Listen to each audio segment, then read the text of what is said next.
Hi everyone, welcome back to Infinite Math Help Squared. Today's video is going to focus on writing equations to model real-world situations, but I'm gonna add a few things just to keep it meaningful. Okay, so number one, Miss Leggett wants to treat her students to snacks as a reward.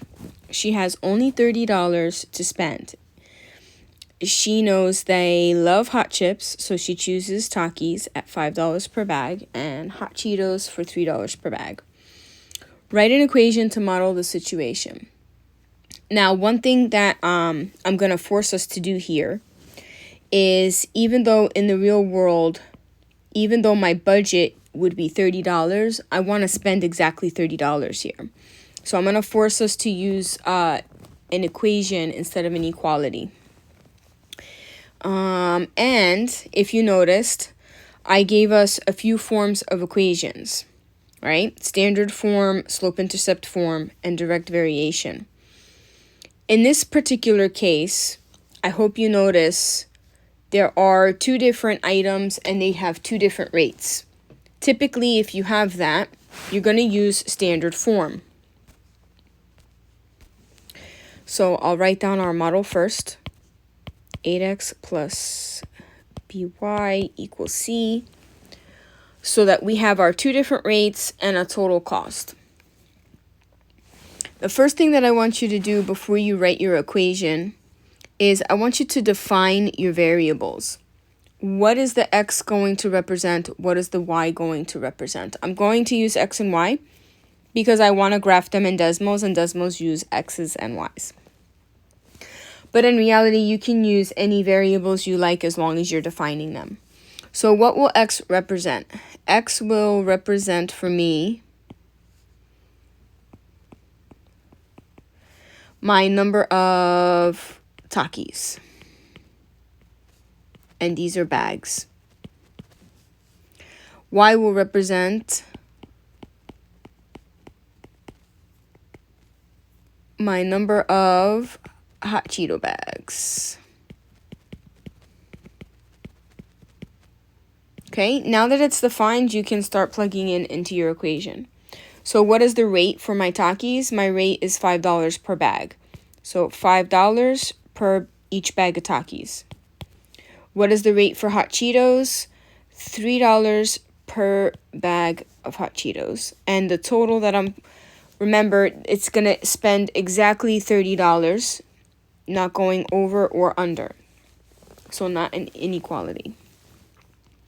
Okay, so technically, writing the equation is done. But like I said, I wanted to make sure that there was meaning here. I want to make sure that you understand what this actually looks like in different ways. So let's go to Desmos real quick. I will put the link in the description of the video for you so that you can click on the link. If not, just search up Desmos graphing and it should take you here, and you type the equation in the box using the equation editor. Here you can see the line that's graphed that represents the situation. And remember, what does the x-axis represent? My bags of Takis. And the y-axis represents my bags of Hot Cheetos. So you can see here some different combinations. I'll put it here so that you can see it labeled on the graph. If I have no bag of Takis and all I buy is the Hot Cheetos, then I can purchase 10 bags of Hot Cheetos. You can see that on the graph right there on the y-axis. Another situation that you can see here is on the x-axis. If I buy 6 bags of Takis, it would be no bags of Hot Cheetos. But I think my students would be kind of disappointed if there were no Taki bags. So let's see, 6 and 0. I'm clicking label so that you can see it on the graph. Plotted 6, 0 and 0, 10. Now, even though most of the kids usually like the Takis over the Hot Cheetos, I always get some that want Hot Cheetos instead of Takis. So let's say I want something in the middle. If we take a closer look at the graph here, you can see that if I buy 3 bags of Takis, it'll hit the line right there in the grid, in the corner of the grid where they intersect. So let's see, we'll put 3 bags of Takis, and it should match with 5 bags of hot Cheetos, because I saw that point on the line. Okay. So there you go. The kids would have a little bit of each. Now, I think at the end of the day, Miss Leggett say, you know what, I think I'm going to go to a different store, because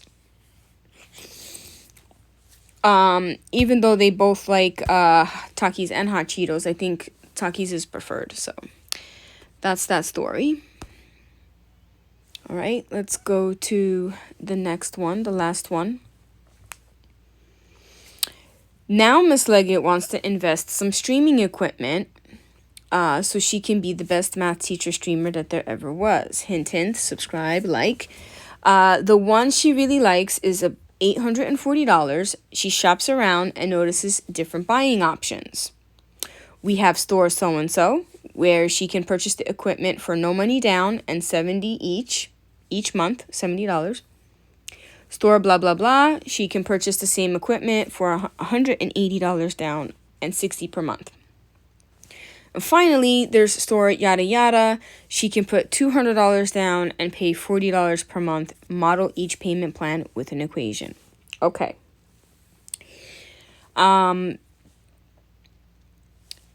Hopefully you notice that even though there's 3 different stores, each store only has one rate.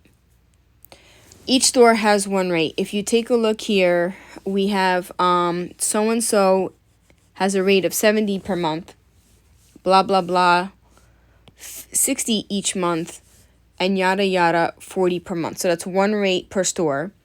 And there's this added thing in this problem where 2 of them, yada, yada, has a one-time payment, and blah, blah, blah has a one-time payment. In those cases, we would want to use y equals mx plus b, because y equals mx plus b allows us to have one single rate and a one-time payment or flat fee, something like that. Any starting point other than 0. Now, store so-and-so, while it has a monthly rate, it does not have money down. So it's acceptable to use y equals kx to model store so-and-so.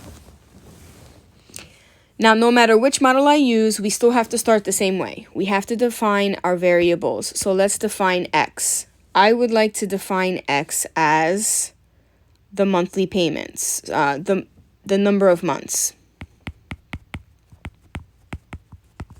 And I would like to define y as my total cost.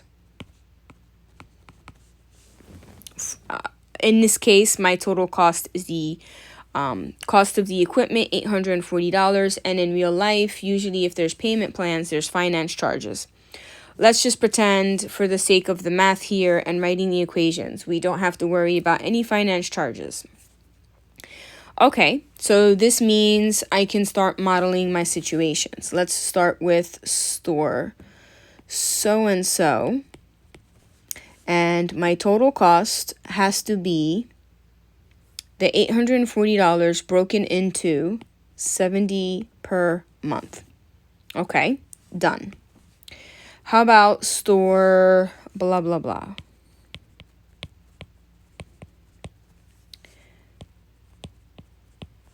Store blah, blah, blah, my total cost has to be my monthly payment of $60 per month with an added one-time $180. Okay, done. Last store yada yada. My total cost has to be $40 per month and a one-time $200 down payment. Okay, guys. Goal accomplished. We wrote equations for each one, and we used math models, linear equations. Okay, great. But let's talk more about real life. Let's pretend Miss Leggett is going to purchase the equipment in January, and her first payment is due in January. And she says to herself, well, wait a minute, this is all great. I'm going to have this great equipment now, but come December, I need to be able to do my Christmas shopping. So I need to be done before December. That means I need to pick which plan is going to be best for me. Okay, guys, let's figure it out. We know that each one of these plans, the total, since there's no finance charges, is supposed to be $840. Let's solve for the $840 and find out which plan Miss Leggett should pick.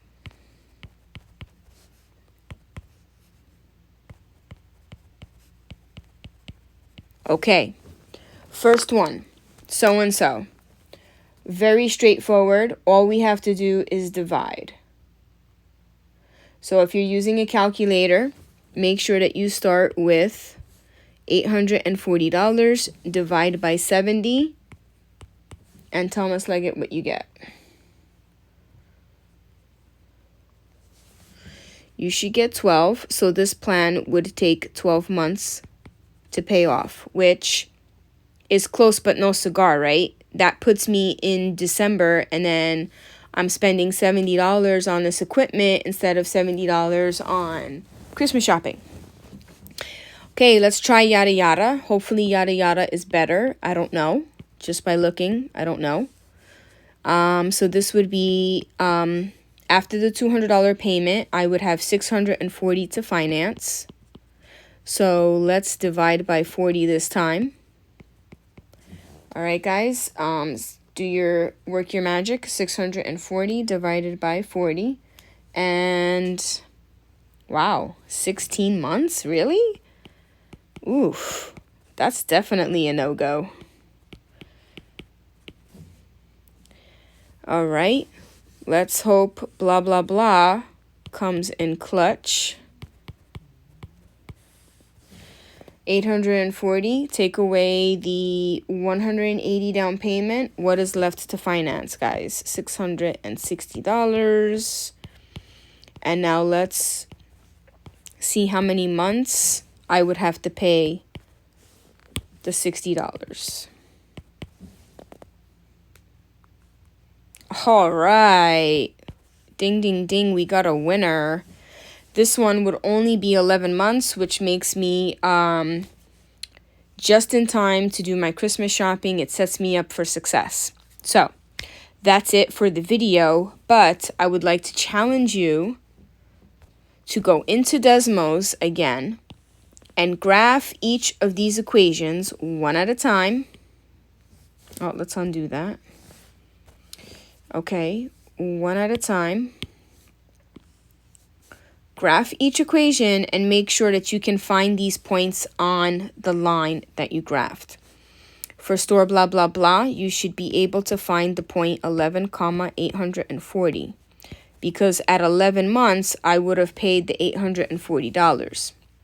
For store yada yada, you should be able to find on the graph of that line 16, 840, because after 16 months, even including my down payment, I've paid a total of $840.